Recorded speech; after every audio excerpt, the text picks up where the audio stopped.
Selamat pagi Bapak Ibu semuanya. Masih semangat ya. Salam sejahtera bagi kita semua.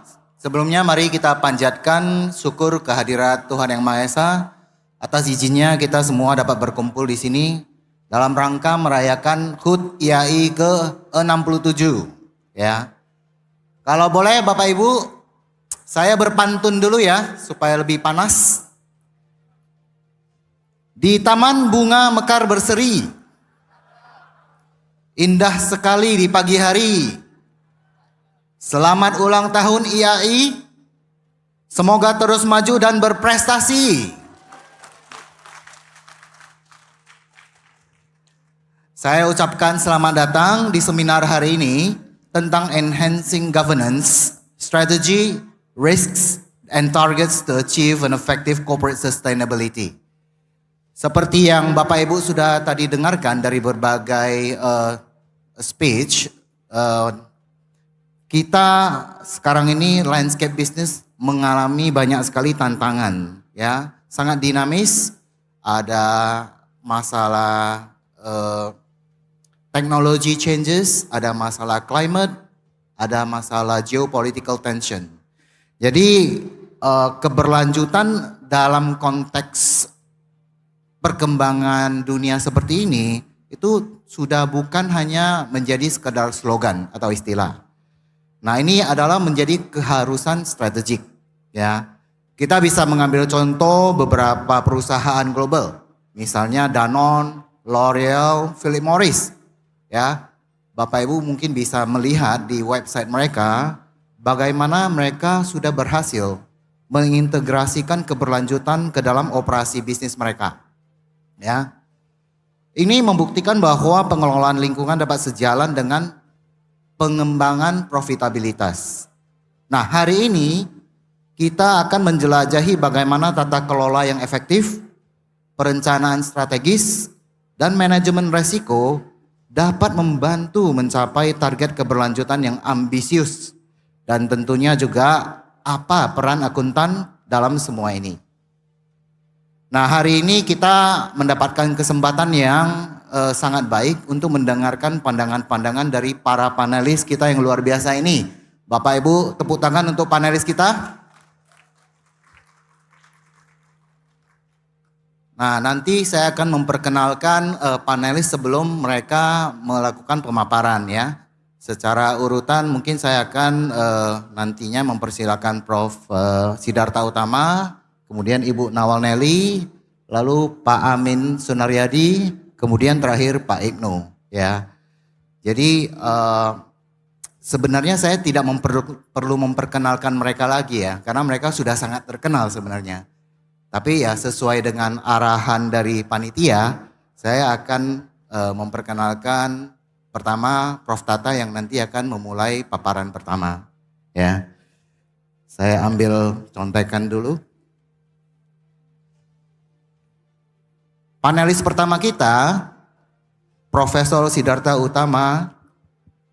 Beliau adalah guru besar di Fakultas Ekonomi dan Bisnis Universitas Indonesia, sarjana ekonomi S1 dari FEB Universitas Indonesia, master dari University of Indiana USA, kemudian PhD di bidang ilmu akuntansi dari Texas A&M University USA. Saat ini beliau adalah anggota Dewan Pengurus Nasional Ikatan Akuntan Indonesia dan juga adalah IFAC Board Member untuk periode November 2022 hingga November 2025. Beliau juga merupakan Council Member Asian Federation of Accountants sejak tahun 2010 hingga saat ini. Dan beliau juga merupakan Kepala Badan Supervisi OJK ya, Pak Tata ya. Oke, mari kita sambut Profesor Sidarta Utama untuk memulai paparan pertamanya. Silakan Prof. Baik, terima kasih. Assalamualaikum warahmatullahi wabarakatuh. Salam sejahtera bagi kita semua. Selamat pagi yang terhormat Bapak Ibu sekalian. Senang dapat hadir dalam kesempatan ini dan saya diminta untuk menyampaikan 15 menit ya kira-kira ya mengenai terkait dengan sustainability dan dalam kapasitas saya sebagai anggota dari IFAC Board. Nah, oleh karenanya maka saya akan fokuskan penyampaian saya terkait dengan, karena ini acara IAI ya Bapak Ibu sekalian, saya fokuskan mengenai bagaimana peran dari akuntan profesional dalam mendukung tercapainya corporate sustainability. Ya, di mana yang dimaksud dengan corporate sustainability itu adalah kemampuan perusahaan untuk dapat terus menjalankan bisnisnya secara berkelanjutan dengan memperhatikan tidak saja aspek keuangan tetapi juga aspek lainnya yaitu lingkungan sosial dan ekonomi. Ya, dan di sini saya akan sampaikan dari kacamata IFAC, ya, International Federation of Accountants. Jadi yang akan saya sampaikan pertama adalah saya kenalkan dulu apa itu IFAC. Kemudian setelah itu saya akan sampaikan juga bagaimana perkembangan terakhir, perkembangan prinsip-prinsip corporate governance, terutama di sini kaitannya dengan corporate sustainability. Yang berikutnya adalah bagaimana peran dari professional accountants dalam mengedepankan corporate sustainability. Ya, jadi pada poin yang terakhir ini, intinya yang kami sampaikan adalah bahwa akuntan profesional ini mempunyai peran yang sangat strategis untuk mendukung tercapainya corporate sustainability. Jadi kita mulai dari yang pertama ya Bapak Ibu sekalian. Jadi IFAC ini adalah organisasi global ya yang anggotanya ini adalah professional accounting organizations dari seluruh dunia. Ya, jadi di Indonesia ada 2 asosiasi profesi yang menjadi anggota IFAC yaitu Ikatan Akuntan Indonesia (IAI) dan Ikatan Akuntan Publik Indonesia. IFAC sendiri itu didirikan pada tahun 1977 dan tadi sudah disampaikan oleh Pak Ketua ya bahwa IAI adalah salah satu pendiri dari IFAC. Saat ini anggota dari IFAC sudah mencapai hampir 200 ya asosiasi profesi dari 142 negara dengan kalau dihitung jumlah anggota atau jumlah akuntan di masing-masing asosiasi profesi itu sudah mencapai jutaan akuntan profesional Bapak Ibu sekalian. Nah, sebagai anggota IFAC seperti IAI dan juga IAPI, IAI dan IAPI ini juga akan terikat untuk mengedepankan bagaimana profesi akuntan ini diakui secara global. Ya, jadi IFAC berupaya memastikan bahwa akuntan profesional ini terus selalu relevan dalam melaksanakan tugasnya. Ya, kita tahu bahwa beberapa tahun terakhir ini dengan adanya perkembangan teknologi, sejumlah kalangan mempertanyakan ya apakah masih diperlukan akuntan. Nah, di sini kita akan lihat ya bahwa akuntan ini sebenarnya sangat berperan strategis untuk mengedepankan sustainability. Nanti saya akan sampaikan. Jadi poin yang terakhir itu menunjukkan apa saja fokus utama dari IFAC. Ya, jadi kita ingin memastikan profesi akuntan itu kompeten. Kedua, kita juga mendorong diberlakukannya standar internasional yang berkualitas tinggi. Dan yang ketiga, IFAC ini juga menjadi voice ya dari professional accountants untuk menyampaikan bagaimana pandangan dari profesi akuntan terkait dengan berbagai isu di dunia, termasuk di sini terkait dengan sustainability dan juga corporate governance. Berikutnya, slide berikutnya. Mudah-mudahan terbaca ya Bapak Ibu sekalian, agak kecil. Jadi di sini IFAC Impact Approach secara umum di sini ada 3 impact dari IFAC. Yang pertama, IFAC bertujuan untuk memastikan profesi akuntansi ini mempunyai kapabilitas, kompetensi yang diperlukan untuk dapat melaksanakan tugasnya dengan kualitas yang tinggi. Ya, untuk itu IFAC akan mendorong anggotanya, ya, organisasi profesi akuntan untuk terus membangun kualitas dari akuntan profesional. Berikutnya adalah, ini impact yang pertama, impact yang kedua, akuntan profesional ini dalam melaksanakan tugasnya itu bekerja di sektor publik maupun sektor swasta.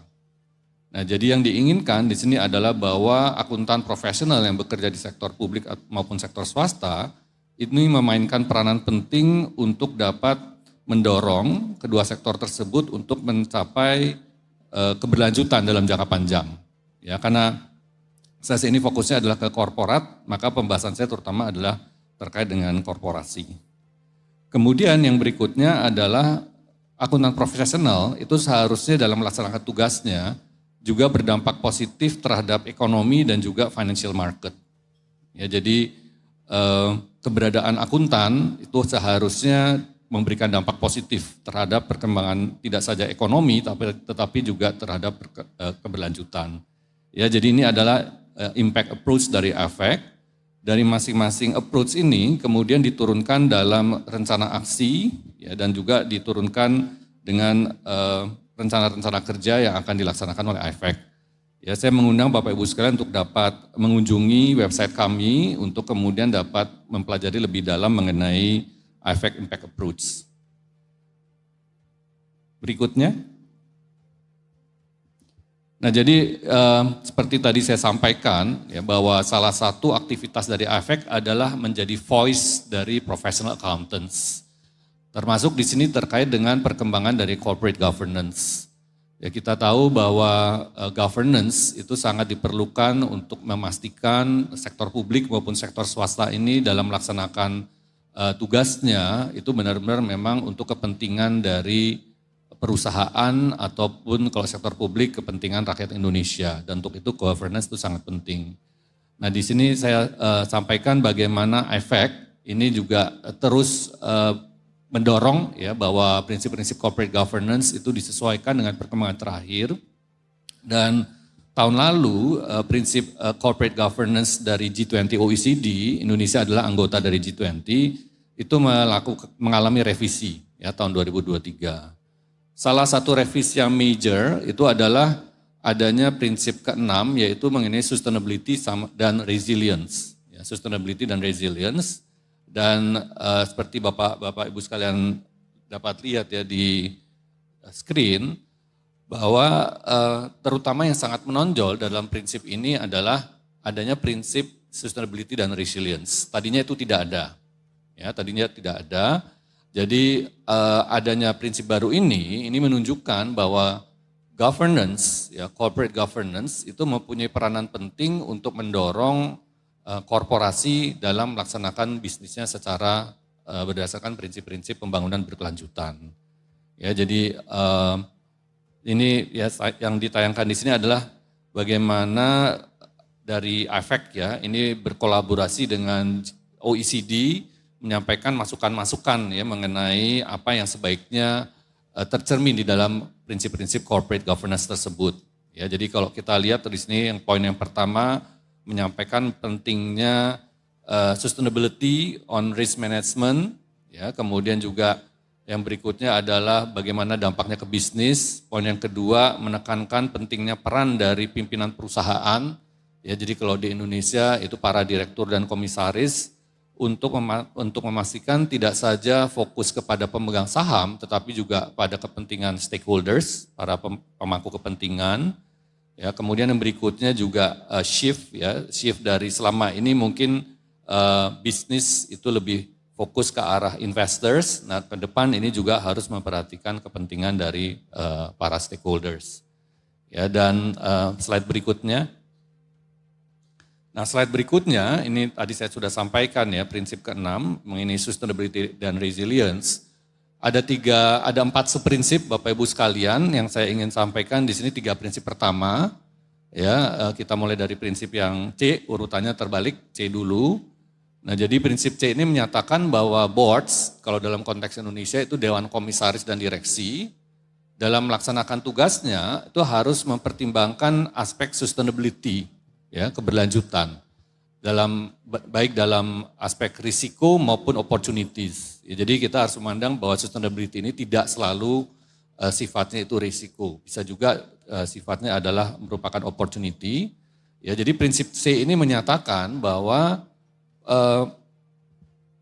isu keberlanjutan di perusahaan itu merupakan isu yang strategis, isu yang perlu menjadi perhatian tidak saja direksi, tetapi juga Dewan Komisaris. Ya, kemudian poin yang berikutnya adalah bahwa perlu poin B, perlu ada dialog antara perusahaan dengan para stakeholders untuk dapat memahami bagaimana ekspektasi dari stakeholders terhadap kinerja keberlanjutan perusahaan. Dan yang poin A, subprinsip A, ini menekankan pentingnya sustainability related disclosures. Ya, dan butir A ini sebenarnya ketiga butir ini itu semuanya profesi akuntan juga dapat mendukung pelaksanaannya. Yang terutama tentunya A, karena ini terkait dengan sustainability disclosures. Ya, jadi message yang di butir A ini sebenarnya menyampaikan bahwa ke depan diharapkan harusnya sih standar pengungkapan atau pelaturan keberlanjutan itu juga konvergen menjadi satu standar seperti IFRS. Ya, sehingga kemudian dengan adanya hanya satu global standard itu juga akan memudahkan investor dan juga para stakeholders untuk menilai bagaimana kinerja keberlanjutan dari korporasi. Nah, jadi ini adalah prinsip dari CG Principle. Sekarang saya akan menyampaikan bagaimana peran dari profesi akuntan, khususnya akuntan profesional untuk mendukung tercapainya corporate sustainability. Slide berikutnya. Ya, jadi di sini tadi saya sudah singgung mengenai ada 3 impact ya, 3 strategi, impact 1, impact 2, dan impact 3. Yang saya akan sampaikan di sini adalah ada 2 impact yang pertama, yaitu impact pertama, strong and sustainable accountancy profession, professional accountants as one enabler for advancing corporate sustainability. Ya, jadi impact yang pertama ini memfokuskan pada bagaimana kita bersama, ya, IFAC dan juga Asosiasi Profesi Akuntan itu memastikan bahwa para akuntan profesional mempunyai kompetensi, ya, kompetensinya ini bukan hanya teknis saja, tapi kompetensi yang sifatnya profesional, ethics, values, dan attitudes yang mendukung terimplementasikannya sustainability, keberlanjutan. Ya, implikasinya apa? Implikasinya mindset dari professional accountants ini benar-benar harus dirubah. Kalau selama ini kita terbiasa dengan memfokuskan pada aspek keuangan, ya seperti laporan keuangan, ya yang dicatat adalah kalau ada nilainya, semuanya itu dinilai dalam bentuk moneter. Ya, kemudian juga bahkan untuk internal decision making, ya misalnya untuk akuntansi manajemen, itu juga fokusnya adalah pada kinerja keuangan. Nah, tentunya ke depan ini juga mindset ini harus berubah, ya. Profesi akuntan ini juga harus kemudian mulai melihat bagaimana sih kinerja dari kinerja korporasi ini dari aspek lingkungan ataupun sosial, ya, ataupun juga ekonomi. Ya, dan ini memang kemudian IFAC itu terus mengembangkan international education standards yang kemudian diacu oleh para asosiasi profesi akuntansi sedunia untuk mengembangkan kurikulum bagi pendidikan profesi akuntansi. Nah, selain itu, akuntan profesional ini juga mempunyai sejumlah kekhasan yang merupakan, bisa dikatakan merupakan keunggulan ya dari profesi akuntan. Ya, jadi kita mempunyai standar IFRS ya untuk menyusun laporan keuangan, dan saat ini juga sudah dikembangkan, tadi juga sudah disampaikan ya sama Pak Ogi ya, jadi ada IFRS S1 dan S2 mengenai sustainability disclosure, dan kemudian juga International Auditing Standards saat ini juga sudah mengeluarkan bagaimana melakukan assurance atau audit terhadap pengungkapan atau laporan keberlanjutan. Ya, jadi di sini yang ingin disampaikan adalah bahwa kita ini harus dinamis dan juga mengantisipasi apa yang akan terjadi ke depan, sehingga kemudian kita telah melakukan persiapannya tuh sekarang saat ini. Kemudian Code of Ethics, ya, Code of Ethics ini pun juga sedang direvisi untuk mengakomodasi adanya perubahan cakupan tugas dari profesi akuntan. Dan yang berikutnya adalah tentunya organisasi akuntansi sendiri, ya, IAI, IAPI, dan semua organisasi profesi akuntansi di dunia, itu juga harus berbenah diri memastikan adanya quality assurance terhadap para anggotanya dan juga ada penegakan terhadap pelanggaran-pelanggaran yang mungkin terjadi. Ini yang impact pertama. Berikutnya, impact kedua. Nah, impact kedua ini fokus bagaimana dampak dari profesi akuntan terhadap organisasi, ya. Dan di sini organisasinya dibagi menjadi 2, organisasi bisnis dan organisasi public sector. Karena ini sesi ini fokusnya ke korporasi, jadi saya hanya membahas untuk yang korporasi. Dan di korporasi, profesi akuntansi ini berperan strategis karena banyak anggota dari asosiasi profesi akuntansi itu juga pimpinan perusahaan ya, apakah duduk sebagai direktur keuangan ataupun sebagai anggota komite audit, komite risiko ataupun komisaris. Ya, jadi di sini demikian juga sebagai CFO. Ya, jadi kalau kita lihat poin yang pertama di sini adalah bahwa CFO yang merupakan akuntan profesional itu harus championing integrated mindset. Integrated mindset ini artinya aspek keberlanjutan ini diintegrasikan dalam model bisnis perusahaan. Dan di sini akuntanlah yang harusnya mendorong perusahaan untuk melakukan perubahan ini. Ya, jadi ini yang terkait poin yang kedua. Kemudian yang berikutnya terkait dengan peran akuntan di board. Ya, apakah itu di dewan komisaris, direksi, ataupun di komite audit, ataupun di komite lainnya. Ya, jadi di sini juga dengan kompetensi yang dimiliki oleh seorang akuntan profesional, maka kita harus juga mendorong ya misalnya dewan komisaris yang selama ini mungkin kalau rapat-rapat dewan komisaris fokusnya adalah kinerja keuangan. Nah, ke depan ini juga perlu diperluas agenda rapatnya juga memasukkan faktor-faktor bagaimana kinerja perusahaan dalam aspek lainnya. Dan di sini peran dari akuntan profesional itu menjadi sangat penting. Ya, jadi ini yang poin kedua. Jadi yang berikutnya, slide berikutnya, di sini saya memberikan beberapa contoh Bapak Ibu sekalian, dan Bapak Ibu sekalian bisa memperoleh berbagai sumber daya ya, resource materials di websitenya AFEK. Slide ini menyampaikan beberapa publikasi dari AFEK yang terkait dengan bagaimana peran dari board, anggota dewan dan juga komite audit terkait dengan sustainability related disclosure. Ya, jadi ini beberapa publikasi dari AFEK. Kemudian yang berikutnya, slide berikutnya.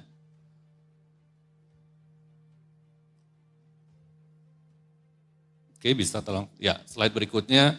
Nah, jadi kalau selama ini kita kenal istilahnya adalah CFO ya, Chief Financial Officer. Nah, ke depan ini fokusnya diperluas jadi Chief Value Officer. Ya, jadi bagaimana CFO ini dapat create value tidak saja bagi perusahaan tetapi juga bagi para stakeholders. Ya, jadi di sini juga ada sejumlah publikasi dari AFEK, Bapak Ibu sekalian yang juga bisa dapat diakses di websitenya AFEK. Ya, jadi di slide ini kita bisa lihat ya beberapa pointers. Ya, yang pertama bagaimana melakukan transition ya to a CVO. Ya, kemudian jadi peran dari fungsi keuangan ini juga perlu di-upgrade, kemudian juga bagaimana memastikan integrated mindset, ya. Kemudian juga kalau selama ini kita kalau bicara capital, selalu yang kita artikan adalah financial capital, modal keuangan. Padahal yang namanya capital itu juga mencakup ada human capital, social capital, regulatory capital, yang selama ini mungkin diabaikan ya di korporasi. Nah, ke depan dengan dalam konteks corporate sustainability, perusahaan itu juga harus mulai memikirkan bagaimana mengembangkan capital yang lain. Dan di sini peran dari profesi akuntan itu juga menjadi sangat strategis. Jadi demikian Bapak Ibu sekalian penyampaian dari saya mengenai bagaimana peran dari akuntan profesional untuk mengedepankan corporate sustainability di dunia dalam level global. Dan tentunya kita harapkan ini juga dapat diimplementasikan di Indonesia. Terima kasih Bapak Ibu sekalian. Wassalamualaikum warahmatullahi wabarakatuh. Terima kasih Prof. Sidarta. Mari kita kasih aplaus pada Prof. Sidarta.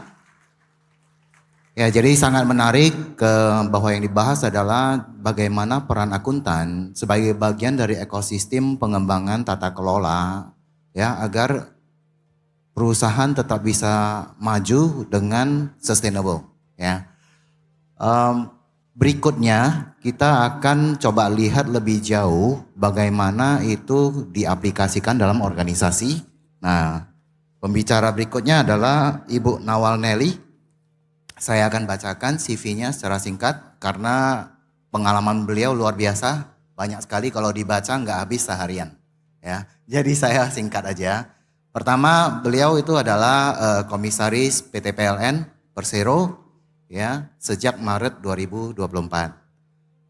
Beliau juga anggota Dewan Pemantau Standar Keberlanjutan IAI, Deputi Bidang Keuangan dan Manajemen Resiko di Kementerian BUMN untuk periode 2020-2024. Tamatan Sarjana Akuntansi di Fakultas Ekonomi Universitas Gadjah Mada pada tahun 1996. Kemudian beliau menjalani pendidikan di Global Executive MBA di bidang Business Administration and Management dari INSEAD Fontainebleau, Perancis tahun 2019. Ya, beliau juga sekarang adalah Chartered Accountants, Chartered Financial Analyst, sangat jarang ya Bapak Ibu, dan juga mendapatkan sertifikat Dewan Perusahaan dari HBS Executive Education. Mari kita sambut Ibu Naoneli untuk paparan berikutnya.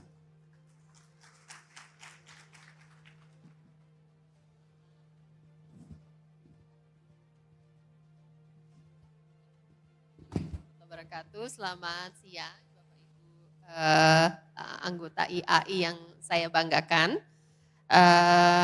Terima kasih atas kesempatan yang diberikan kepada saya untuk menjelaskan aspek akuntansi, peranan akuntansi dalam menjaga sustainabilitas organisasi.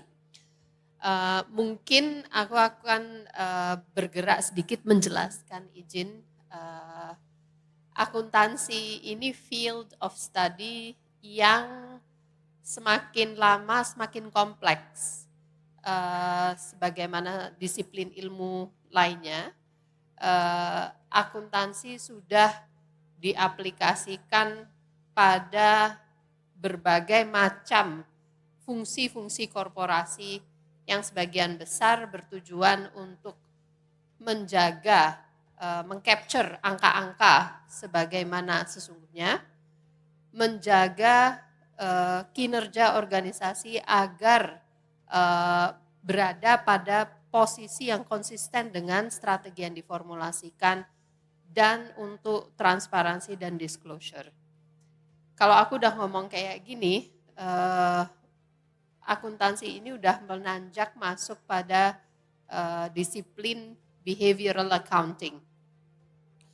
Behavioral accounting itu bukan cuma concern pada penyiapan dan pelaporan laporan keuangan, tapi dia juga berkepentingan untuk memahami psychological and behavioral aspect baik daripada orang-orang yang mempersiapkan laporan keuangan itu maupun pembaca laporan keuangan.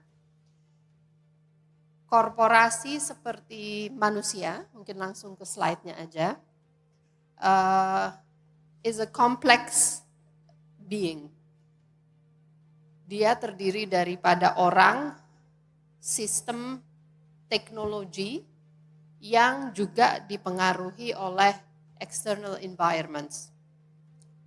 Di satu sisi ada overarching VUCA, di sisi lain ada regulatory changes yang konsisten, technology disruption, climate change, geopolitical shifts, dan yang lebih penting juga adalah demographic shifts. Akuntan untuk abad ini harus agile, memahami baik angka-angka dan konsistensi angka-angka yang disajikan dalam laporan keuangan. Dia juga harus memahami bagaimana angka-angka yang dihasilkan mempengaruhi pengambilan keputusan dalam menangani shifts and changes yang ada di dunia ini. With these complexities, corporate governance menjadi penting sekali untuk mengarahkan korporasi untuk tetap setia pada tujuan utamanya. Akuntan bertanggung jawab untuk meningkatkan proses akuntabilitas daripada penyesuaian atau manuver-manuver korporasi untuk menyesuaikan diri dengan lingkungan. Sustainability adalah sesuatu yang ditandai dengan kemampuan organisasi untuk menangani perubahan iklim, perubahan external environment. Salah satu tool yang dipakai adalah risk management. Mungkin ke slide berikutnya.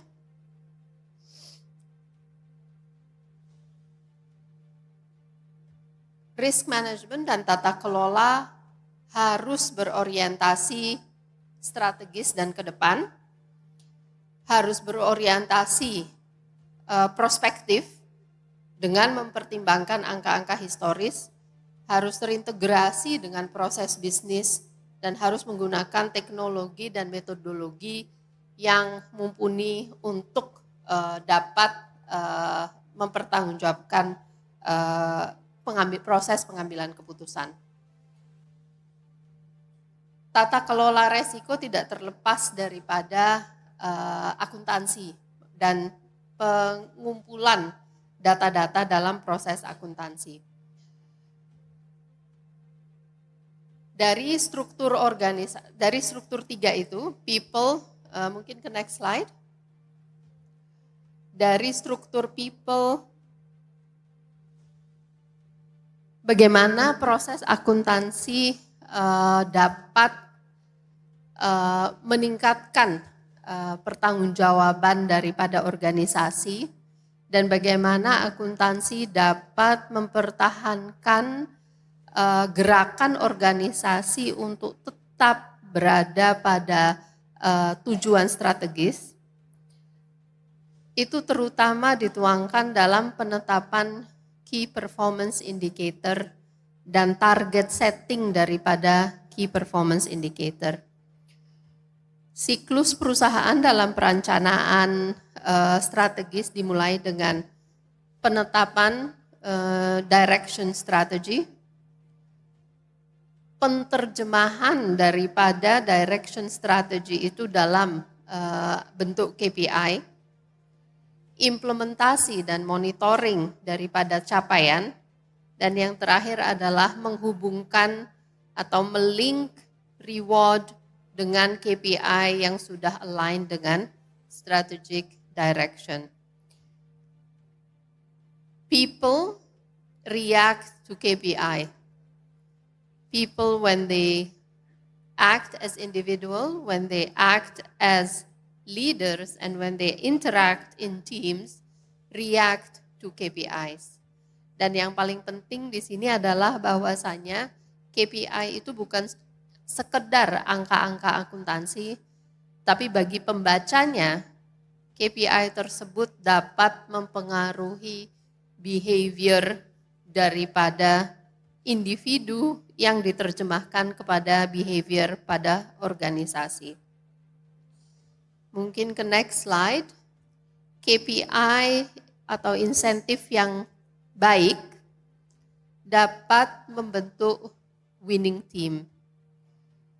Contohnya organisasi-organisasi seperti Apple, Equinor, dan JP Morgan memiliki KPI yang sangat kental dengan proses akuntansi yang diaudit secara periodik. KPI-nya diklasifikasikan berdasarkan tujuan jangka panjang dan jangka pendek, dan metrik-metrik ini semakin lama semakin menjadi perhatian by internal accountants within the organization maupun external accountant within the organization untuk direview, diverifikasi, dan dipublikasi secara bertanggung jawab. Linkage antara KPI yang baik, itu tandanya adalah dia konsisten dengan strategi dan dapat atau efektif mengincentivize people to do the right thing. Ini adalah secret formula yang harus dipahami oleh komite audit, komite nominasi remunerasi, dan leadership BOD dan BOC secara umum di organisasi untuk memformulasikan linkages ini. Di sisi lain, the flip of the coin, KPI yang salah juga dapat menimbulkan permasalahan bagi organisasi. Mungkin ke slide berikutnya. Ini sengaja aku contoh-contohnya ngambil dari generik, dari luar. Karena di Indonesia juga banyak yang KPI salah dan KPI benar. KPI yang salah, yang mana itu adalah juga angka-angka yang akuntan bertanggung jawab untuk memproduce, mereport, mengaudit. Ini contohnya di Wells Fargo, bisa menimbulkan mengakibatkan organisasi itu bertindak secara short term, mengakalin KPI untuk mencapai target. Jadi Wells Fargo ini memiliki salah satu KPI adalah cross-selling KPI bagi organisasinya. Angka-angka ini menjadi angka yang substantially reviewed by the accountants. Beberapa tahun terjadi abuse of KPI, di mana translasi daripada strategi, yang mana itu growth, ditranslasikan dari induk ke anak, ke cucu, ke individual employee of the organization, menjadi aggressive cross-selling yang bermuara pada penjualan fiktif eventually. So the right KPIs can create a great organization. The wrong KPI can lead to the demise of organization. Tadi organization tadi 3 pilar itu organisasi, people, and system. Terkait dengan organisasi, accountants also need to mungkin ke next slide. Terkait dengan organisasi dan struktur, profesi akuntan wajib it's a versatile profession. Di setiap komponen organisasi yang menjadi organ pengelola resiko dan organ compliant, an accountant is always needed in different roles and contexts. Pada BOC, accountants are an essential part of the decision-making process. Baik itu di audit committee yang bertanggung jawab untuk menjaga integritas laporan keuangan, di risk committee karena banyak daripada kalkulasi-kalkulasi resiko atau metrik resiko itu sebenarnya angka-angka akuntansi. Komite nominasi remunerasi juga sebagian besar insentif-insentif yang diformulasikan juga adalah angka akuntansi. Akuntan juga berperan penting dalam internal audit untuk menjaga integritas laporan keuangan dan untuk menjaga integritas organisasi secara keseluruhan. CFO bertanggung jawab untuk menghasilkan laporan keuangan yang akurat secara konsisten dan periodik.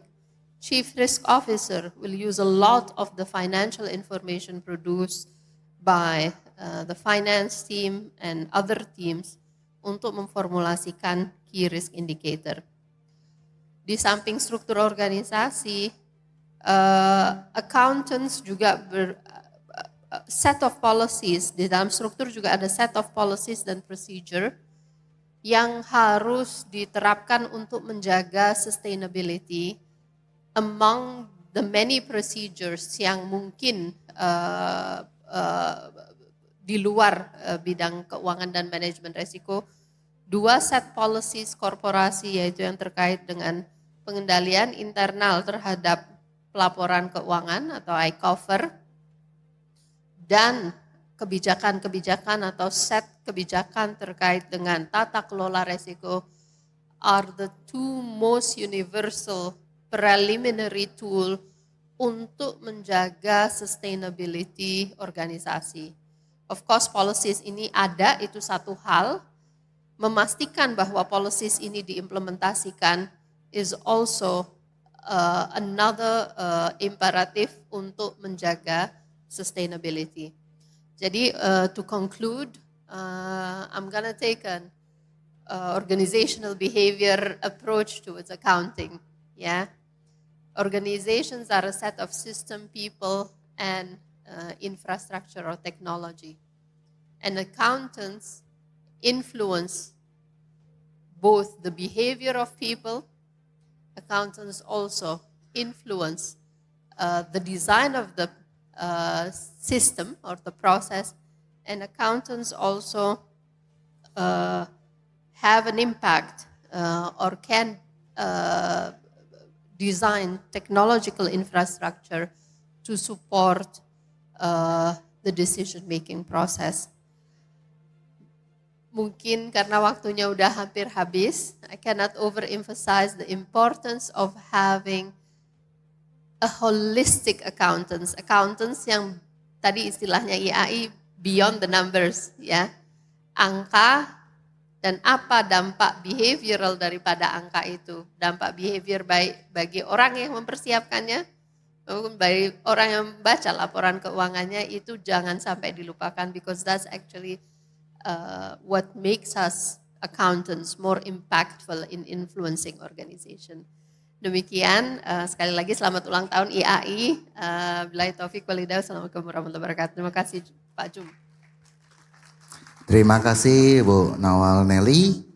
Jadi menarik sekali ya. Ini bicara mengenai bagaimana perilaku organisasi mesti di-manage dalam konteks bagaimana kita mencapai tujuan-tujuan keberlanjutan. Saya ingat dulu waktu saya kuliah di Fakultas Akuntansi, perilaku organisasi adalah mata kuliah pilihan.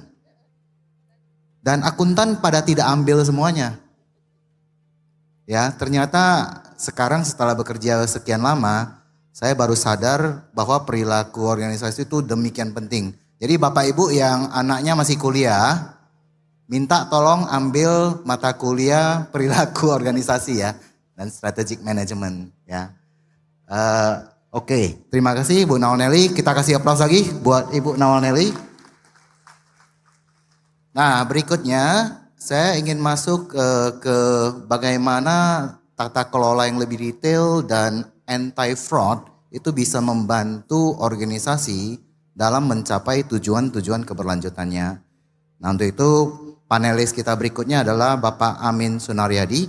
Saya bacakan singkat CV-nya. Beliau adalah Ketua Komite Pengawas Perpajakan periode 2023 hingga 2026. Ya, juga adalah Wakil Ketua Komisi Pemberantasan Korupsi KPK periode 2003 hingga 2007. Pak Amin sekarang juga adalah merupakan Kepala Satuan Kerja Khusus Pelaksana Kegiatan Usaha Hulu Minyak dan Gas Bumi untuk periode 2014 hingga 2018. Pernah juga menjadi Wakil Komisaris PT Freeport Indonesia, Komisaris Utama PT PLN, lulusan dari Sekolah Tinggi Akuntansi Negara, dan juga mendapatkan Master's Degree of Professional Accountancy dari Georgia State University, Amerika Serikat tahun 1993. Beliau memiliki Certified Information System Auditor dan juga di System Audit dan Control Foundation di tahun 1996. Mari kita sambut beliau untuk paparan berikutnya. Silakan Pak Amin. Terima kasih Pak Moderator. Bapak-bapak dan ibu-ibu sekalian, selamat siang. Assalamualaikum warahmatullahi wabarakatuh. Seperti yang disampaikan Pak Moderator, jadi saya coba menjelaskan bagaimana perusahaan korporasi bisa mencapai apa yang dituju terkait dengan governance. Next. Next lagi. Nah, kemudian dari topik yang luas, saya coba mengambil yang terkait dengan korupsi, perkorupsiannya. Kebetulan walaupun saya akuntan, tapi jalur karir saya jauh dari akuntansi. Lebih banyak ngurusi investigasi, lebih banyak ngurusi yang terkait dengan perkorupsian. Tapi urusan perkorupsian ini ternyata sangat butuh kontribusi dari para akuntan mencegahnya ataupun untuk menghilangkannya. Next. Kemudian kenapa korupsi ini harus kita lihat risikonya terkait dengan korporasi? Karena korporasi bisa dimintakan pertanggungjawaban terhadap akibat-akibat dari hal tersebut. Saya mengambil, maaf ini tulisannya terlalu kecil ya. Saya mengambil contoh dari Siemens. Siemens induknya di Jerman. Kemudian tahun 2000 sekitar 2008 diinvestigasi oleh Stock Exchange Commission maupun oleh US Department of Justice. Setelah diinvestigasi berjalan, kemudian otoritas penegak hukum Jerman ikut menginvestigasinya. Dari investigasi itu diketemukan pelanggaran oleh Siemens Jerman, oleh Siemens Brasil, oleh Siemens Bangladesh maupun oleh Siemens Venezuela. Nah, apa pelanggarannya? Pelanggarannya terkait dengan akuntan. Jadi di Undang-Undang Foreign Corrupt Practices Act Amerika Serikat yang menjadi dasar investigasi, Siemens terbukti dan mereka mengakui, mereka plead guilty bahwa mereka melanggar ketentuan-ketentuan internal control yang diwajibkan oleh FCPA. Kemudian mereka juga mengakui melanggar ketentuan-ketentuan books and records, jadi catatan-catatan accounting dan pembukuannya yang diatur atau diwajibkan oleh FCPA. Tentunya internal control, books and records ini domainnya para akuntan. Jadi kalau untuk mencegah pelanggaran terhadap corruption offenses, akuntan mestinya membantu untuk bisa tercegah. Tapi jangan lupa, yang melakukan pelanggaran biasanya juga dimotori oleh akuntan. Jadi yang melanggar internal control, yang ngatur-ngatur pembukuan catatannya supaya tersembunyi, ini akuntan juga. Jadi peran akuntan bisa sebagai yang melanggar, bisa sebagai yang menjaga. Kemudian provisions yang dilanggar lagi adalah anti-bribery provisions. Jadi di perusahaan-perusahaan tersebut, Jerman, Brasil, Venezuela maupun Bangladesh, itu terbukti ada bribery-nya. Karena itu kemudian Siemens setuju untuk membayar denda 1,6 billion US dollar. Mungkin kalau bagi perusahaan Indonesia kalau kena denda 1,6 miliar US dollar itu langsung game over. Jadi langsung habis. Tapi ini histori yang ada. Di samping itu kemudian Bank Dunia menginvestigasi juga Siemens, kemudian menemukan bahwa operasi dari Siemens di Rusia itu menemukan pelanggaran-pelanggaran. Kalau di Bank Dunia biasanya yang dicegah utama itu pelanggaran bribery. Jadi diketemukan pelanggaran di Rusia, karena itu Siemens juga dikenakan sanksi, tapi karena Bank Dunia tidak bisa memungut denda, maka disepakati dengan Siemens bahwa Siemens wajib menyediakan dana 100 juta dolar untuk kegiatan-kegiatan memerangi korupsi, fraud and corruption. Dan itu diawasi oleh Bank Dunia. Jangan lupa bahwa sanksi dari FCPA itu tidak terbatas pada denda. Di kasus lain ada yang direksinya wajib diganti, sebagian maupun seluruhnya, jadi board of directors diganti. Ada juga yang dipenjarakan, ada juga yang key persons, walaupun di bawah board of directors, wajib diganti, didenda, dan dipenjarakan. Ada juga yang controlling shareholders wajib ganti. kalau controlling shareholder wajib ganti, mau nggak mau harus dijual murah kan. Nah, jadi pelanggaran-pelanggaran seperti ini akan mengganggu going concern-nya perusahaan. Tapi itu contoh berbasis FCPA. Bagaimana dengan di Indonesia? Di Indonesia Mahkamah Agung RI mengeluarkan peraturan nomor 13 tahun 2016 yang peraturan itu pedoman untuk para hakim. Hakim yang memutus perkara, termasuk perkara pidana.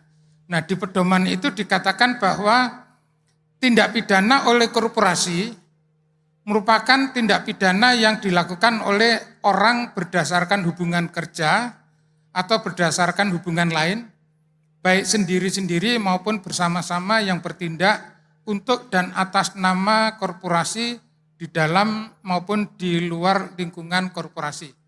Artinya perbuatan korporasi termasuk perbuatan yang bisa dikatakan pidana itu dilakukan oleh orang. Nah, orang ini mempunyai hubungan kerja dengan korporasi. Kalau orangnya berbuat benar untuk korporasi, salah untuk korporasi, tapi di peraturan Mahkamah Agung itu dikatakan bahwa kalau ada pidana korporasi, maka hakim bisa mempertimbangkan si korporasi harus bertanggung jawab apabila kalau korporasi mendapatkan manfaat atau keuntungan dari perbuatan pidana tersebut. Itu yang A. Kemudian yang B, kalau korporasi membiarkan perbuatan pidana tersebut terjadi. Kemudian yang C, kalau korporasi tidak melakukan langkah-langkah yang diperlakukan untuk melakukan pencegahan atau untuk mencegah menjadi dampaknya menjadi besar. Nah, artinya apa?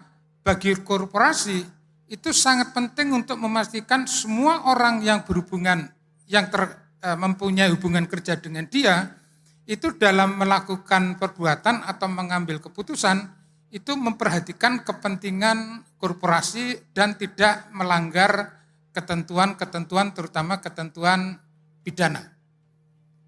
Next. Kalau misalnya terkait dengan lingkungan, kemudian personel dari korporasi mengambil keputusan yang kemudian mengakibatkan deforestasi yang sebenarnya tidak boleh atau ilegal. Nanti akan dicari hubungan orang itu dengan korporasi ini seperti apa. Nah, kalau hubungannya memang dia mewakili korporasi, keuntungannya untuk korporasi, korporasi tidak memiliki sistem pencegahan, maka seluruh kerugian deforestasi akan menjadi tanggung jawab korporasi. Demikian juga karena konteksnya Indonesia, saya mengambil aspek korupsi. Jadi corruption yang dilakukan oleh orang yang memiliki hubungan kerja dengan korporasi, ini juga akan bisa menjadi tanggung jawab korporasi. Di sini saya lihat terutama kalau korporasi tidak memiliki sistem pencegahan. Pencegahannya seperti apa? Di sini saya coba tuliskan urut-urutannya. Saya tidak mengambil dari suatu teori, tidak mengikuti metodologi tertentu.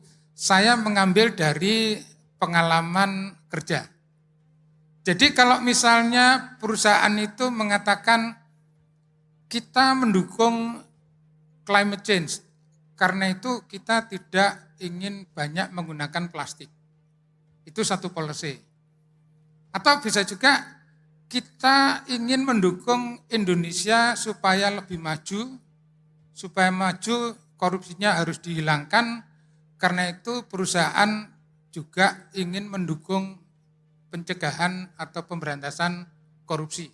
Itu satu policy. Policy-policy lain banyak, tapi yang harus dipastikan adalah policy itu akan dijalankan oleh seluruh elemen korporasi. Nah, caranya bagaimana?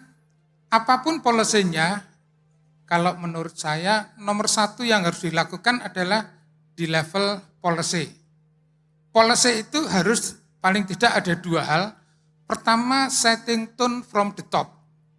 Mau apa yang dilakukan oleh perusahaan, the top harus ngomong dulu, kita mau ke sana. Nah, dalam case ini saya contohkan untuk mengatasi corruption risk. Apapun korporasinya kalau berbisnis di Indonesia harus paham bahwa legal business environment di Indonesia ini korupsinya banyak. Indeks persepsi korupsi kita cuma 34 dari 100. Kemudian apapun urusannya, keluhannya adalah suap. Kemudian dimintain duit. Nah, jadi kita harus paham legal business environment kita seperti itu. Karena itu kalau membuat policy, misalnya contohnya kita ingin ikut memerangi korupsi supaya bisa membantu negara. Maka yang harus dilakukan adalah top management, kalau korporasi berarti presiden director, presiden commissioners, itu harus berani ngomong itu. Ke depan kita tidak akan terlibat korupsi. Kemudian harus ada peraturan perusahaan yang menuliskan itu, bahwa salah satu the don'ts di dalam dokumen perusahaan itu adalah korupsi. Menurut saya untuk Indonesia yang dimaksud korupsi lebih tepat bribery, kickback, gift, dan luxurious hospitality. Walaupun penegak hukum, auditor pemerintah, auditor negara, juga aparat pemerintah lebih senang ngomong korupsi itu merugikan keuangan negara.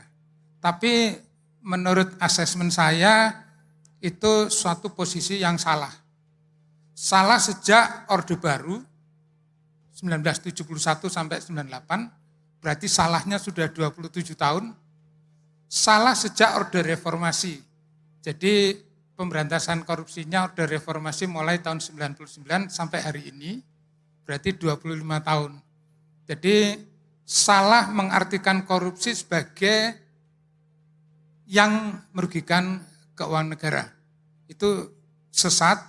Jadi di sini saya contohkan mengikuti apa yang berlaku di internasional, mengikuti apa yang terjadi di Indonesia, kita perlu melihat bahwa korupsi itu lebih pada bribery, kickback, gift, dan luxurious hospitality. Kemudian semua itu biasanya muncul diawali atau beriringan dengan conflict of interest. Jadi setting tone from the top-nya, top management harus berani mengatakan kita tidak akan terlibat bribery, tidak akan terlibat kickback. Kemudian juga kita tidak boleh terlibat conflict of interest. Ini policy. Terus kalau perusahaan itu personelnya cuma 5 orang, 10 orang, mudah mengajarinya. Bagaimana kalau personelnya 1.000 orang? Bagaimana kalau seperti Pertamina tempat Pak Ibnu, personelnya 100.000 orang, 150.000 orang. Maka harus ada mekanisme edukasi. Biasanya seperti di kantor-kantor akuntan, edukasinya komputer based, ada ujiannya juga, biasanya dilakukan mungkin sekali saja atau mungkin setiap tahun. Kemudian harus ada komitmen submission, komputer based, saya bersedia ini, saya memahami ini, saya bersedia tidak melanggar ini, agree, submit. Kemudian kalau sudah komit, mesti ada mekanisme kalau nanti di lapangan menghadapi sesuatu yang membingungkan, konsultasinya ke siapa. Atau kalau misalnya konflik of interest, kalau saya kebetulan suatu saat posisi konflik of interest, saya harus declare-nya seperti apa. Ini harus ada mekanismenya. Kemudian harus ada juga yang mengevaluasi compliance-nya.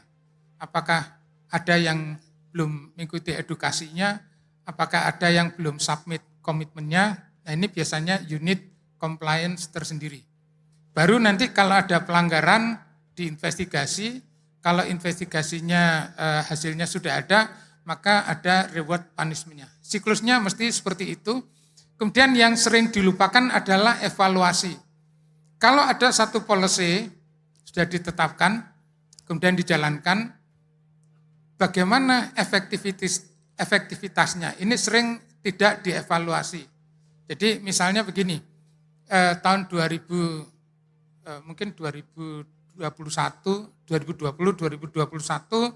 banyak perusahaan yang menerapkan anti-bribery management system, tapi setelah berjalan 2 tahun, 3 tahun, 4 tahun, tidak pernah ada evaluasi.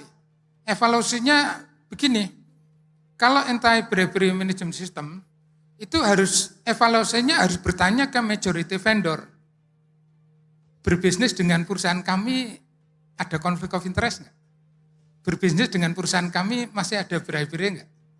Kalau yang ditanya hanya internal pasti jawabannya sudah tidak ada. Tapi kalau yang ditanya vendor, majority vendor, mungkin kita bisa melihat hasilnya. Terus mesti internal ditanya juga, berurusan dengan pihak luar masih harus ada bribery enggak? Kenapa ini harus ditanya? Karena legal business environment Indonesia masih banyak bribery-nya. Ngurus izin, ngurus ini masih banyak itu. Nah, kita harus evaluasi untuk mapping ini. Kemudian untuk perbaiki policy di awal. Nah, biasanya di sini ada dari tim manajemen risiko yang secara independen akan melihat keseluruhannya. Kemudian tim manajemen risiko ini juga akan melihat faktor eksternal yang lain, melihat geopolitik, melihat dan aspek-aspek yang tidak ada di dalam perusahaan. Kemudian juga bisa melihat risiko apa lagi selain yang sudah ditetapkan polisinya yang harus diperhatikan. Nah, ini akan balik lagi ke perumusan policy. Jadi perumusan policy seperti ini akan cyclical. Terus kalau dibuat seperti ini transparan, manajemen paham urut-urutannya, paham apa yang dilakukan, seluruh personel juga paham. Kemudian in case perusahaan ini harus berurusan dengan regulator juga bisa melihat. In case harus berurusan dengan law enforcement juga bisa melihat. In case harus membuktikan ke pengadilan bahwa prevention system sudah dibangun, bisa disajikan juga ke pengadilan. Jadi ini kerangka kerja untuk implementasi satu policy yang bisa transparan ke internal maupun eksternal, ke manajemen maupun ke personel. Barangkali itu akan bisa menjadikan apapun policy-nya maka akan bisa efektif. Kalau policy-nya terkait dengan environment akan efektif, policy-nya dengan urusan governance efektif, policy-nya berkaitan dengan sosial juga akan efektif. Terima kasih. Selamat siang. Assalamualaikum warahmatullahi wabarakatuh. Ya, kita kasih aplaus ke Pak Amin. Jadi kalau saya lihat Pak Amin ini benar-benar contoh real ya, bahwa CA is a difference maker. Ya, beliau sangat agile, mewakafkan diri untuk menyelesaikan masalah yang sangat penting di Indonesia. Jangan jadi akuntan tadi yang juga merusak ya Pak Amin ya. Nah itu tadi kata Pak Wamen tadi pagi, kuat-kuat imannya ya. Kira-kira begitu. Baiklah, kita lanjut lagi ya Bapak Ibu. Nah berikutnya kita mau melihat, menyoroti bagaimana aplikasi dari manajemen risiko di organisasi secara realnya. Nah untuk itu bersama kita sudah ada Bapak Ibnu Suhartanto. Saya bacakan CV-nya secara singkat. Beliau adalah sarjana teknik geologi di UPN Veteran Jogja. Ya, jadi beliau insinyur ya Pak ya. Lagi insinyur itu akan bicara dengan kita, akuntan. Kemudian beliau juga menamatkan Magister Manajemen dari Universitas Gadjah Mada Yogyakarta. Ya, sebelum menjabat posisinya sekarang sebagai SVP Operational Risk Management di Pertamina Persero sejak 20 Mei 2024, Beliau adalah Senior Manager Subsurface Development PHE Subholding Upstream dan juga adalah VP Development and Drilling Pertamina EP Regional 2. Nah, mari kita sambut Bapak Ibnu Suhartanto. Silakan, Pak. Baik, terima kasih Pak Moderator. Assalamualaikum warahmatullahi wabarakatuh. Selamat siang, salam sehat, salam sejahtera bagi kita semua. Selamat ulang tahun HUT ke-67 untuk Ikatan Akuntan Indonesia. Izin menyampaikan terkait dengan bisnis Pertamina ya, terkait dengan topik pada siang hari ini. Oke, next. Saya mencoba menyampaikan terkait dengan bisnis Pertamina dan kontribusinya terhadap pembangunan negara. Jadi Pertamina berhasil menghadapi ketidakpastian di dalam bisnis energi. Yang kita tahu bahwa sekarang menuju transisi energi, sementara Pertamina originalnya kita tahu adalah fossil fuel energi, dan sekarang harus menghadapi uncertainty terhadap perubahan ini. Sehingga Pertamina harus memperkuat manajemen resiko yang lebih baik dan terstruktur. Pertamina sendiri, Bapak Ibu, terdiri dari 6 subholding, dimulai dari upstream, memproduksikan minyak dan gas. Produksi minyak Pertamina mencapai 65-70% dari produksi nasional ya. Kemudian selain itu juga ada subholding lain dan kita mempunyai subholding power and NRA. Artinya kita sudah mulai shifting terkait dengan renewable energy. Ada subholding khusus menangani renewable energy. Kemudian ada subholding gas dan integrated marine logistik dan juga kita mempunyai 7 APFS. Kontribusi Pertamina kepada negara naik cukup signifikan dari tahun 2020 sampai ke 2023 ini, baik melalui tax, dividen maupun PNBP.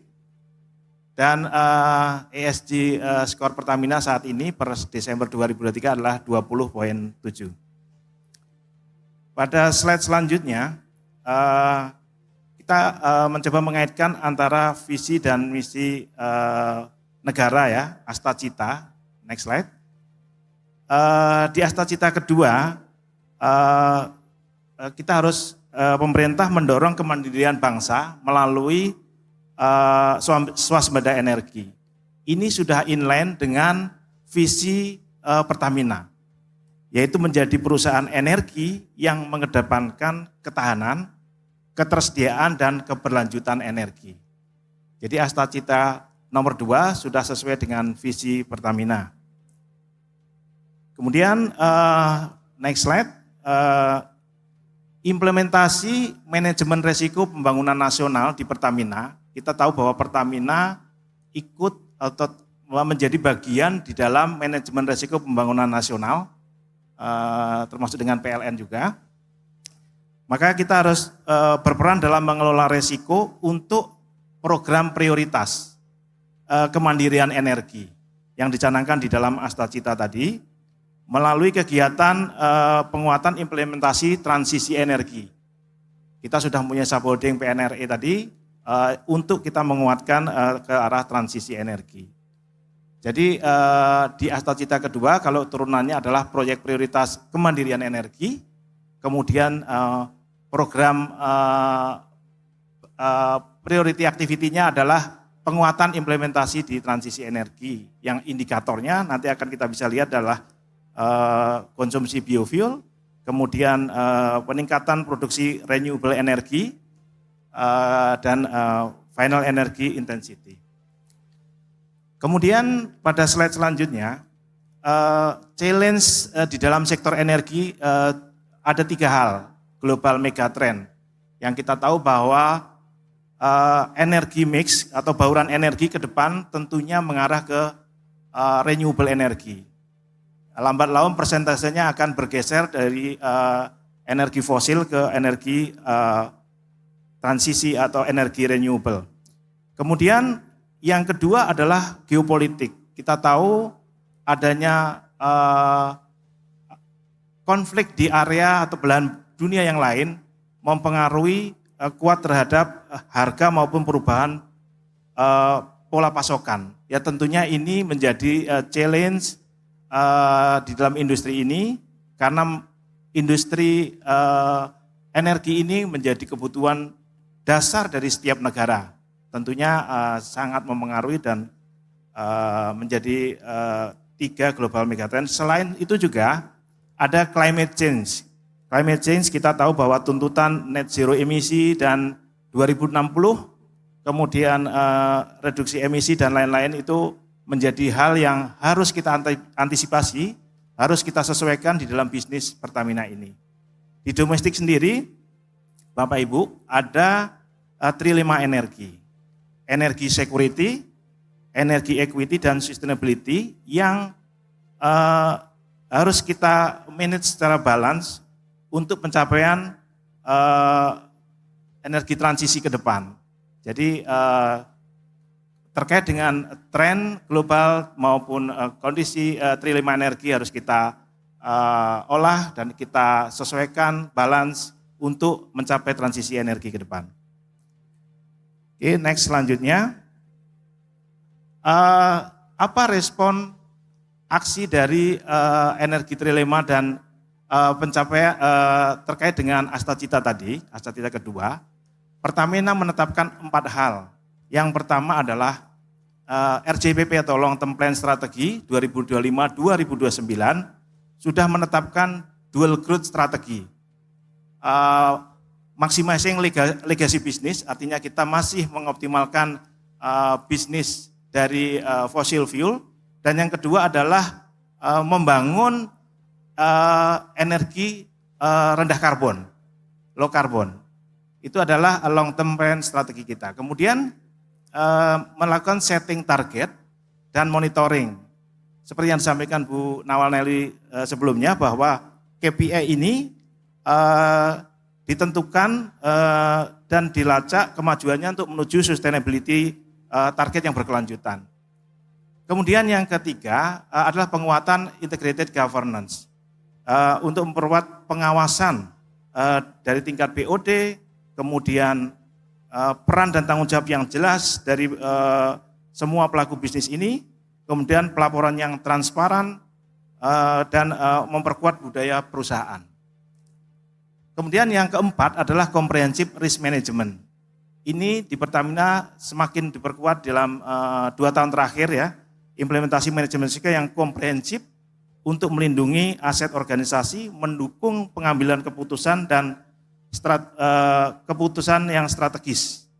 Jadi ini sangat penting untuk tujuan yang berkelanjutan. Kemudian next slide, sedikit mengulas 4 hal tadi. Yang pertama adalah long term strategic plan, disampaikan adalah dual growth strategi. Jadi originally Pertamina adalah bisnis fossil fuel. Kita akan memaksimalisasi legacy bisnis, meningkatkan produksi upstream karena ini masih berkontribusi yang signifikan untuk negara juga. Kemudian membangun fleksibilitas di kilang, transformasi bisnis retail bahan bakar dan memperluas infrastruktur dan layanan. Tetapi Bapak Ibu yang perlu dicermati, Pertamina sudah menyadari tren global tadi bahwa kita akan membangun low carbon business, meningkatkan skala ekosistem dari biofuel. Ini sudah kita lakukan dan akan terus kita lakukan. Kemudian yang kedua, menurunkan produksi untuk meningkatkan downstreaming to enhance chemical offering. Ya, petrokimia juga kita kembangkan dalam hal ini untuk membangun low carbon business. Kemudian memperluas kapasitas geotermal yang tentunya di negara Indonesia kita dianugerahi vulkanik ya, kita masuk dalam ring of fire dari benua ini, sehingga banyak gunung berapi yang tentunya itu adalah potensi untuk meningkatkan geotermal.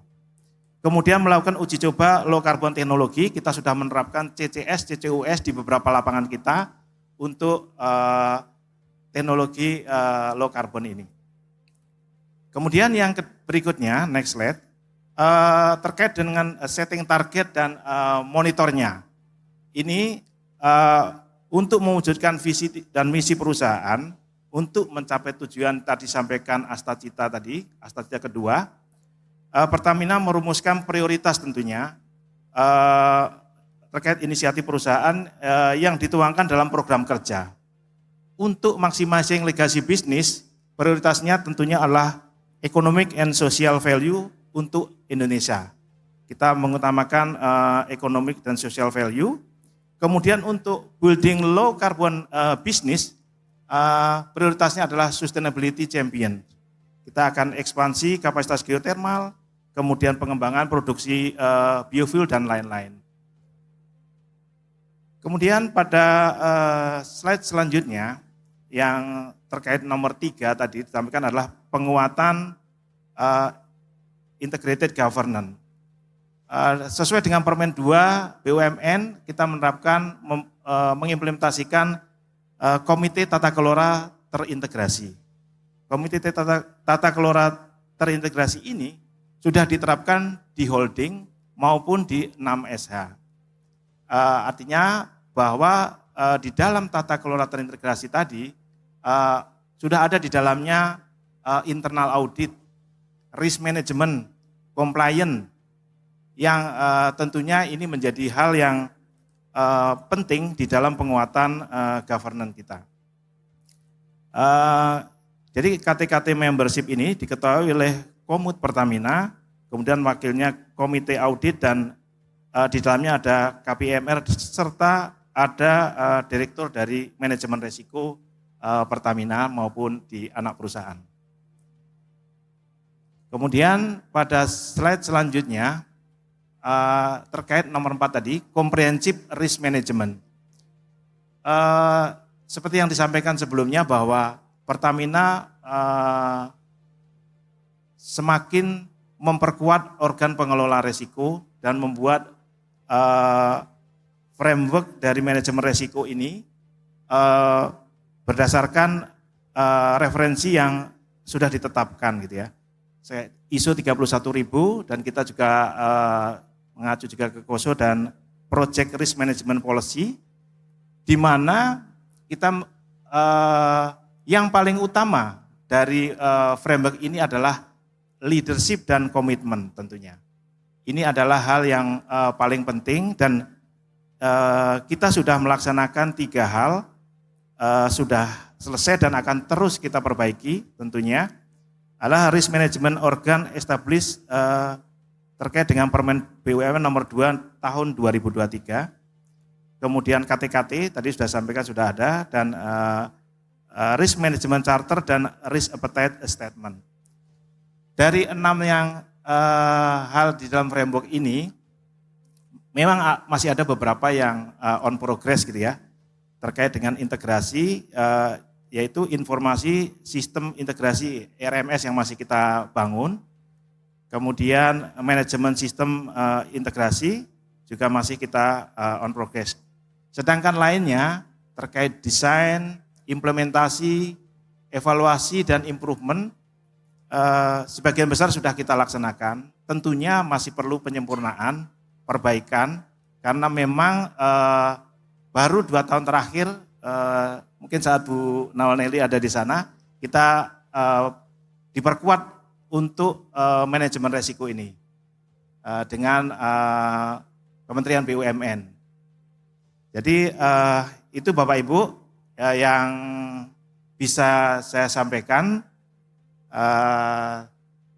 Jadi Pertamina dalam hal ini sudah mengembangkan dual growth strategi tadi untuk bisa sustain terhadap tren global yang ke arah shifting ke energi baru dan terbarukan. Mungkin itu, sekali lagi terima kasih atas perhatiannya. Saya cukupkan, billahi taufik wal hidayah. Wassalamualaikum warahmatullahi wabarakatuh. Tepuk tangan buat Pak Ibnu.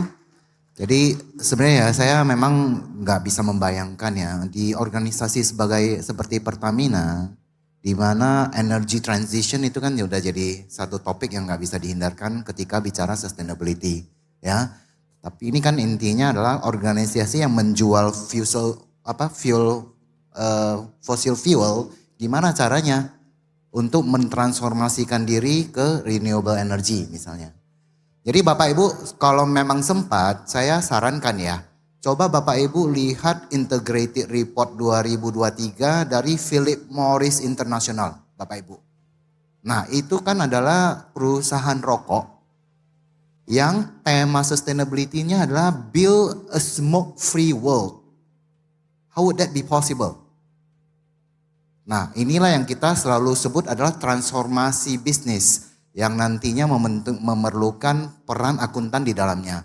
Di dalam report itu Bapak Ibu bisa melihat bagaimana mereka melakukan strategi transformasi bisnis dengan melibatkan keberlanjutan di dalamnya. Saya kira itu Pertamina juga akan menuju ke sana. Mari kita beri aplaus sekali lagi untuk buat Pak Ibnu.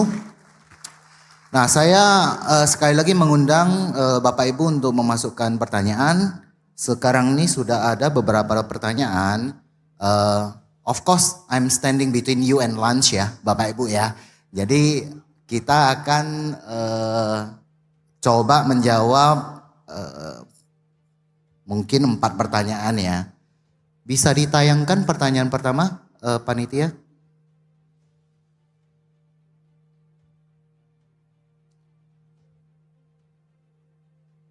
Atau saya bacakan aja ya kalau gitu ya. Mungkin pertanyaan pertama ke Ibu Nawal Nelly ya.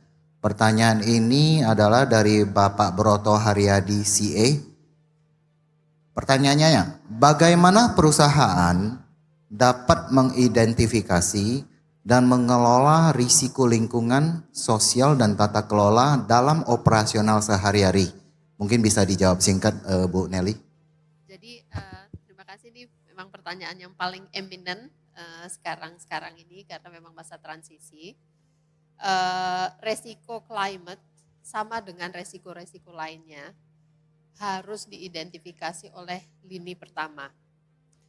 Lini pertama dalam setiap organisasi harus mulai climate risk aware. Orang-orang yang di PLN misalnya, dia tahu pembangkitnya adalah pembangkit hydro.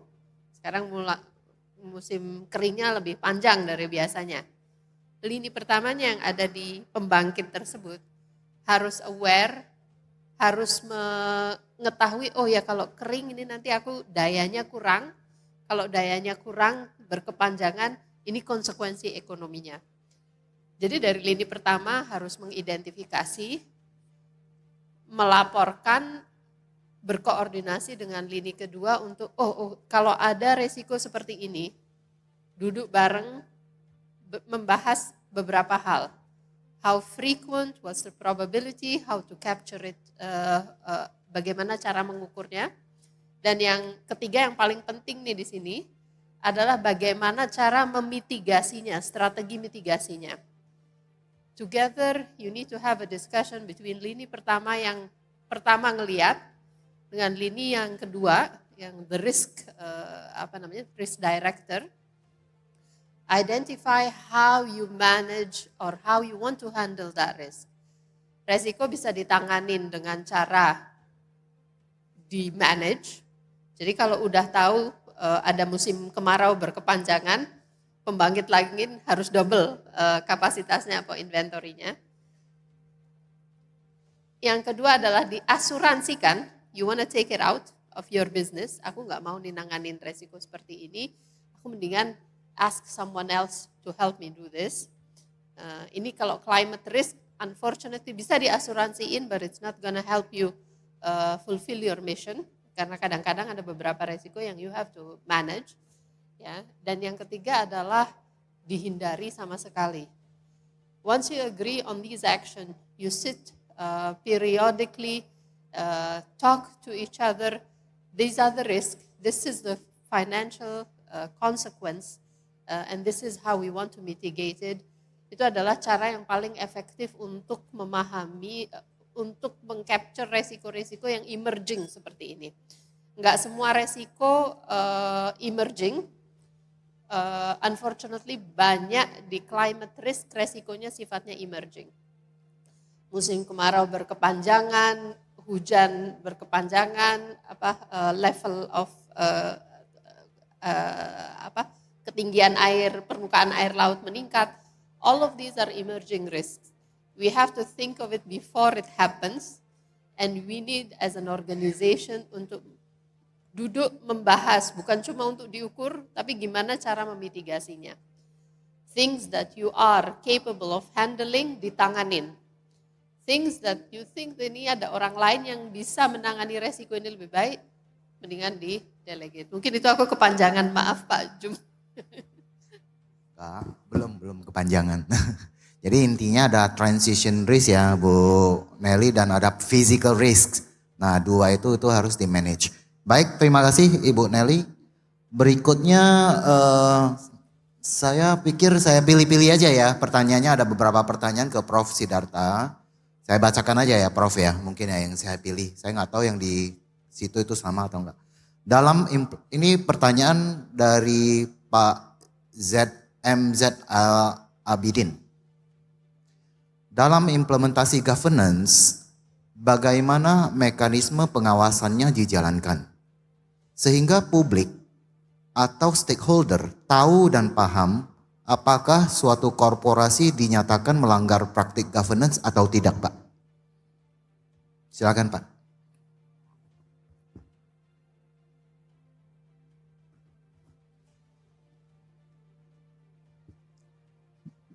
Baik, jadi pertanyaannya adalah bagaimana dalam implementasi governance mekanisme pengawasan bisa Mekanisme pengawasan dijalankan seperti apa supaya kalau memang ada pelanggaran governance sih, Prof, itu para stakeholders itu bisa tahu gitu, Prof. baik. Jadi pertama mungkin kita perlu memahami ya sebenarnya konsep governance itu apa. Oke, governance atau kalau bahasa Indonesianya sekarang ini saya sebenarnya juga saat ini adalah di KNKG ya. Nah kami sekarang menggunakan istilahnya bukan lagi tata kelola tapi governance. Nah jadi governance ini tujuannya adalah untuk memastikan bahwa perusahaan dikelola untuk kepentingan terbaik perseroan ya, dalam jangka panjang. Ya, kenapa ini penting?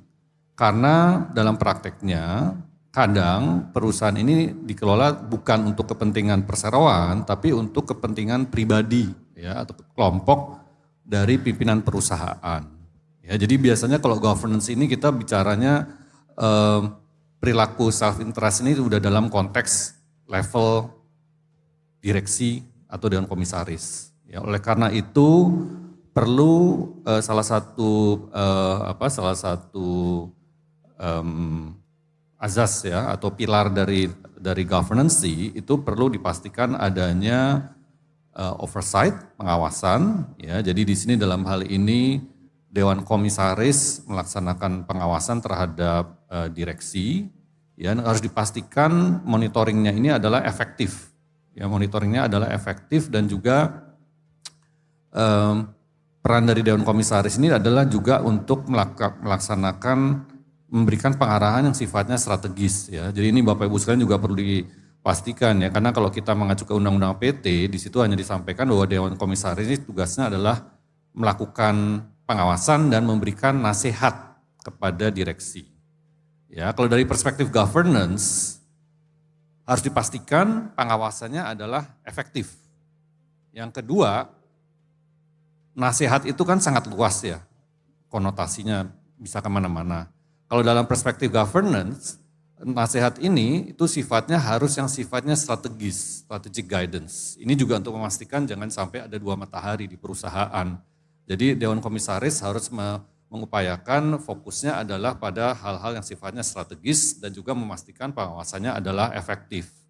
Ya, dan bagaimana kemudian memastikan bahwa pengawasannya itu sifatnya efektif. Nah disinilah kita tadi juga sudah disebut sama Ibu Nelly ya, perlu memastikan bahwa sistem pengendalian internal perusahaan ya mulai dari lini 1, lini 2, lini 3 itu jalan ya. Dan kemudian yang berikutnya tentunya perlu dipastikan bahwa dari lini tiganya ya, terutama dari internal audit itu mempunyai komunikasi ya, bisa dapat melakukan komunikasi langsung kepada Dewan Komisaris atau melalui komite audit ya. Nah disinilah kita lihat bahwa merupakan suatu sistem ya, bagaimana Dewan Komisaris ini memastikan bahwa pengawasan ini efektif dengan memastikan bahwa lini-lini tadi itu jalan, dan terutama fungsi internal audit ini dipastikan orang-orangnya kompeten dan juga independen. Ya, jadi internal audit ini harus secara fungsional melaporkan kepada komite audit, dan kemudian komite audit melaporkan kepada Dewan Komisaris. Nah dalam konteks keberlanjutan, ya ini karena temanya keberlanjutan ya, mungkin perlu saya sampaikan juga, selama ini mungkin Three Lines Model ini fokusnya lebih ke arah yang aspek keuangan. Nah ke depan tentunya Three Lines Model ini juga harus diperluas, juga masuk ke konteks keberlanjutan. Ya, ini saya mungkin juga tadi saya melihat ada salah satu pertanyaan yang mengenai keberlanjutan sama going concern, bedanya apa? Keberlanjutan ini kenapa muncul term sustainability, itu sebenarnya didasarkan pada konsep sustainable development Bapak Ibu sekalian, pembangunan berkelanjutan, ya di mana konsep ini menyatakan bahwa apa yang kita lakukan sekarang, ya pembangunan yang kita lakukan sekarang harus memastikan bahwa tidak berdampak negatif terhadap generasi di masa datang. Ya, dan ini kenapa menjadi penting, karena memang sumber daya di dunia ini sangat terbatas, belum lagi apa yang kita lakukan dalam aspek sosial itu juga bisa berdampak negatif ke masyarakat, dan dampaknya itu kerasa jangka panjang. Makanya biasanya kalau kita bicara sustainability itu dalam konteks bagaimana juga tanggung jawab perusahaan terhadap lingkungan dan sosial. Ya, jadi memang kalau kita lihat istilah term sustainable just by word, itu bisa saja kita fokusnya artinya di sini sustainability dalam konteks keuangan gitu kan.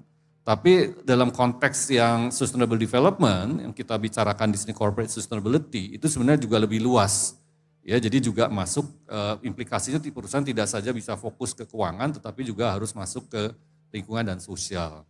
Ya, jadi itu mungkin yang ingin saya sampaikan ya. Jadi kalau dalam konteks governance ya perlu dipastikan pengawasannya efektif, dan di sini Dewan Komisaris harus memastikan bahwa jalan tuh Three Lines Model.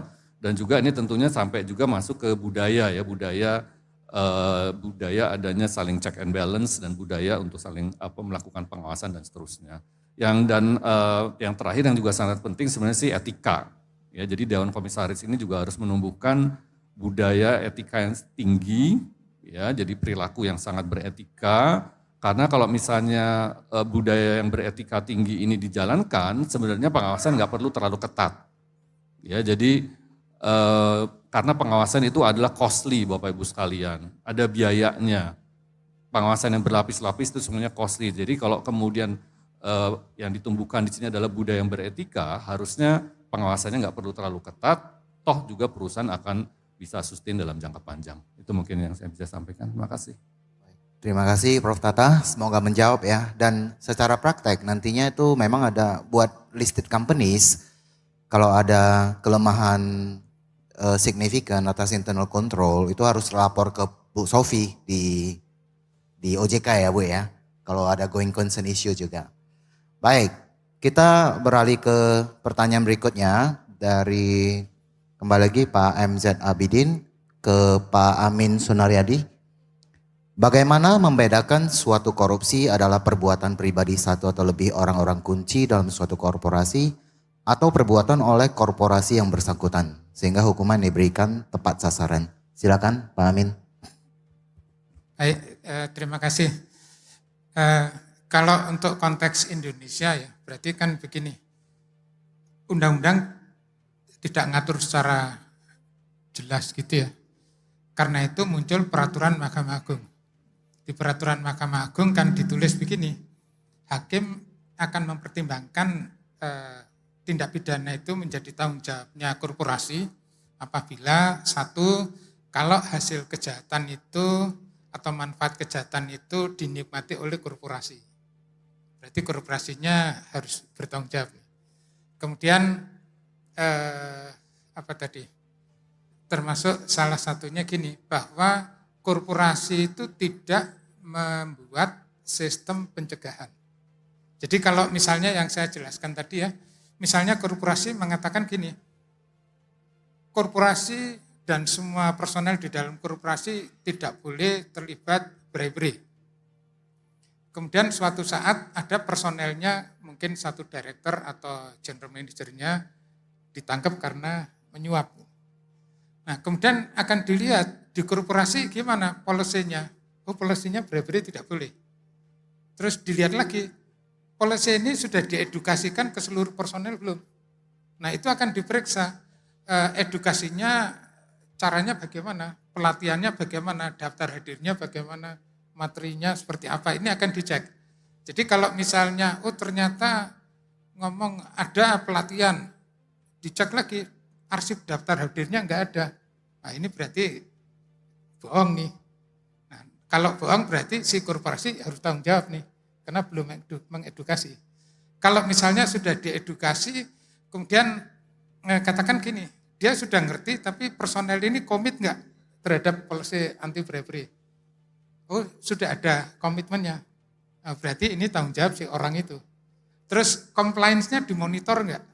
Nah, jadi kalau semua ini sudah dilakukan oleh perusahaan, maka menurut pedoman Mahkamah Agung itu bribery-nya ini tanggung jawab si individu tadi. Nah, begitu juga di Amerika, sebenarnya pedoman Mahkamah Agung ini nyontek dari guideline-nya FCPA. Jadi karena nunggu pembuat undang-undang Indonesia enggak bikin-bikin, maka teman-teman NGO juga international community dorong Mahkamah Agung, keluarkan aja peraturan begini. Nah di Amerika juga begitu, akan dicek sampai daftar hadirnya si orang yang terlibat bribery ini sudah pernah ikut atau belum. Nah, terus atasannya ngawasi enggak perilakunya gitu. Kalau misalnya semua sudah, tapi waktu dia melakukan bribery, atasannya tahu, ya ini tanggung jawab korporasinya gitu. Jadi caranya seperti itu. Terima kasih. Terima kasih Pak Amin. Jadi niatnya itu udah harus benar dulu dari korporasi ya Pak ya. Sistem, model tata kelola semua sudah ada. Tapi kalau orangnya tetap aja maling itu salah orangnya Pak ya. Kalau enggak ya udah salah korporasinya. Baik, kita ke pertanyaan terakhir ya. Dari Ibu Patricia ke Pak Ibnu.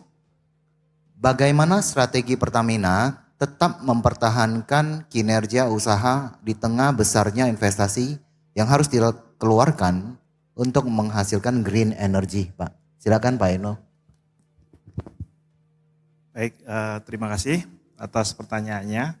Jadi memang untuk menghasilkan green energy ini biayanya itu sangat tinggi. Keekonomiannya sebagai contoh adalah biofuel, kemudian low sulfur gitu ya. Jadi kilang-kilang kita itu sekarang ini belum mempunyai kemampuan untuk menurunkan low sulfur sampai yang standar yang 50 ppm. Ongoing kita berprogres itu.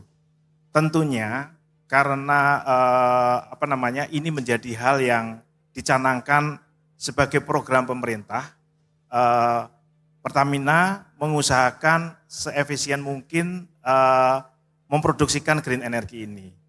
Dan karena terkait dengan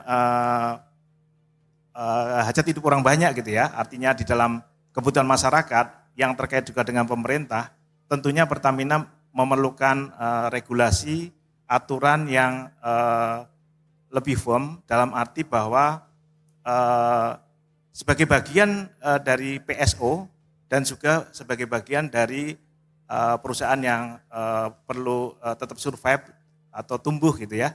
Sehingga yang bisa dilakukan Pertamina dari sisi teknis adalah mengolah seefisien mungkin, semurah mungkin green energy ini dengan strategi yang ada, dengan kilang yang ada maupun dengan upaya-upaya yang lain gitu ya. Kemudian memerlukan dukungan dari pemerintah, regulasi kaitannya untuk tetap kompetitif memproduksikan green energy ini. Mungkin itu Pak Danmiko, terima kasih. Tidak gampang seperti yang kita bicarakan tadi ya untuk energy transition, tapi saya rasa Pertamina tetap bertransformasi ke arah sana ya Pak ya. Baik, Saya tahu sekarang udah 12.30, konsentrasi mulai menurun ya Bapak Ibu, karena sudah dekat dengan lunch. Jadi saya akan tutup dengan singkat saja. Saya rasa sebagai rangkuman, sustainability ujung-ujungnya adalah masalah survival and growth. Oleh karena itu, semua pemangku kepentingan itu perlu merapatkan barisan untuk tidak hanya konsentrasi terhadap short term goals, tetapi medium dan long term goals juga. Ya, oleh karena itu saya rasa peran akuntan akan sangat-sangat strategik dalam mendorong bagaimana usaha-usaha ini akan dijalankan di negara kita. Saya rasa saya akan selesaikan di jam ini karena saya sendiri juga udah lapar. Sekali lagi saya ucapkan terima kasih ke semua para panelis. Beri aplaus lagi kepada panelis semua ya. Saya kembalikan ke MC. Terima kasih.